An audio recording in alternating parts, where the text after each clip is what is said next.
ہمارے آقا صلی اللہ تعالیٰ علیہ وسلم کو خالق کائنات جل جلالہ نے یہ عظمت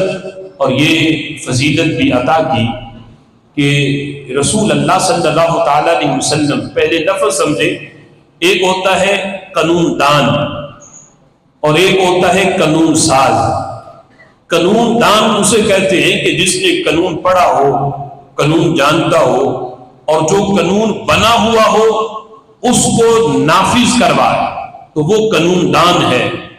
اور قانون ساز اسے کہتے ہیں جو خود قانون بنائے۔ ہمارے آقا علیہ الصلوۃ والسلام صرف قانون دان ہی نہیں،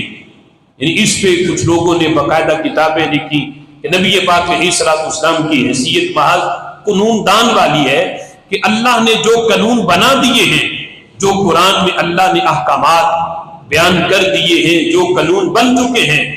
حضور صرف ان کو آگے مخلوق میں بیان کرتے ہیں، کر کچھ نہیں سکتے، ان میں تبدیلی نہیں کر سکتے۔ ہم کہتے ہیں اللہ نے ہمارے نبی کو یہ اختیار دیا ہے، آپ اللہ کا بنایا ہوا قانون نافذ بھی کرتے ہیں، بیان بھی کرتے ہیں، اور خود قانون بنا کے مخلوق کو دیتے بھی ہیں، قانون ساز بھی ہیں۔ خالق کائنات جل جلالہ نے آپ کو یہ والی شان بھی دی ہے کہ آپ شریعت کے قانون بنا بھی سکتے ہیں، قانون دان ہی نہیں قانون ساز بھی ہیں۔ اب اس پہ اگر میں احادیث سے مثالیں پیش کروں تو گھنٹوں اسی پہ درکار ہیں۔ بخاری شریف کے اندر متعدد مقامات پہ یہ بات موجود ہے کہ جب حج کے موقع پر یہ ترتیب ہے کہ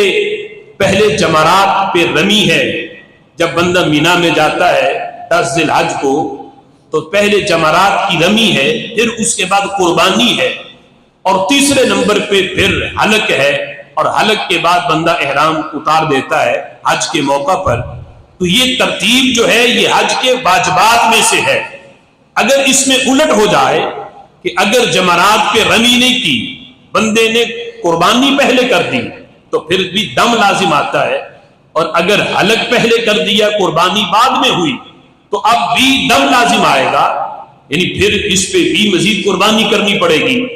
لیکن جس وقت نبی پاک صلی اللہ تعالیٰ علیہ وسلم کے ساتھ صحابہ نے حج کیا تو 10 ذی الحج کو صحابہ آگے حضور کی بارگاہ میں، کوئی آ کے کہتا ہے کہ محبوب میں نے حلق پہلے کر لیا اور قربانی ابھی میری رہتی تھی، تو میرے آقا علیہ الصلوۃ والسلام نے فرمایا اب قربانی کر لو، لا حراجہ، کوئی بات نہیں، تم پہ کوئی حرج نہیں، اب قربانی کر لو، تم پہ کوئی دم نہیں، کوئی بات نہیں۔ کوئی آگے کہتا ہے میری رمی رہتی ہے، میں نے قربانی پہلے کر لی، میرے آقا فرماتے ہیں کوئی بات نہیں، اب رمی کر لو، تیرے اوپر کوئی دم نہیں۔ آج کوئی بڑے سے بڑا مفتی، محدث، پیر کسی کا دم ساکت نہیں کر سکتا، یعنی کسی جرم کے اوپر اگر دم لازم آ رہا ہو تو وہ دم ساکت کرنے کا اختیار اسے نہیں ہے۔ یہ ہمارے آقا علیہ الصلوۃ والسلام کا اختیار ہے کہ پہلے رب کا بنایا ہوا قانون بیان کر دیا کہ یہ ترتیب تم نے رکھنی ہے، لازم ہے، اگر الٹ کر دیا تو تم پہ دم لازم آئے گا۔ لیکن جب صحابہ آ کے بیان کرتے ہیں تو میرے آقا فرماتے ہیں کوئی بات نہیں، اب یہ کام کر لو، تمہارا دم ساکت ہے، تم پہ کوئی حرج نہیں۔ تو اس لحاظ سے ہم کہتے ہیں کہ خالق کائنات جل جلالہ نے ہمارے آقا صلی اللہ تعالیٰ علیہ وسلم کو صرف قانون دان ہی نہیں، اللہ نے انہیں قانون ساز بھی بنایا ہے۔ پھر دیکھیں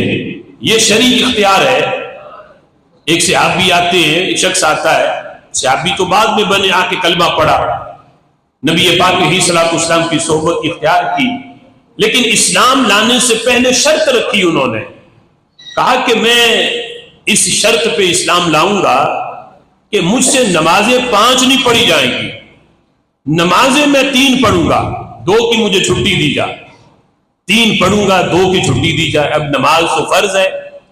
پوری نماز کی چھٹی دینا یہ تو بڑی دور کی بات ہے، کوئی ایک سجدے کی بھی چھٹی نہیں ہو سکتی، ایک رکعت کی بھی چھٹی نہیں کوئی دے سکتا۔ لیکن نبی پاک علیہ الصلوۃ والسلام کی بارگاہ میں جب شرط رکھی گئی تو میرے محبوب نے یہ نہیں فرمایا نماز رب نے فرض کی ہے،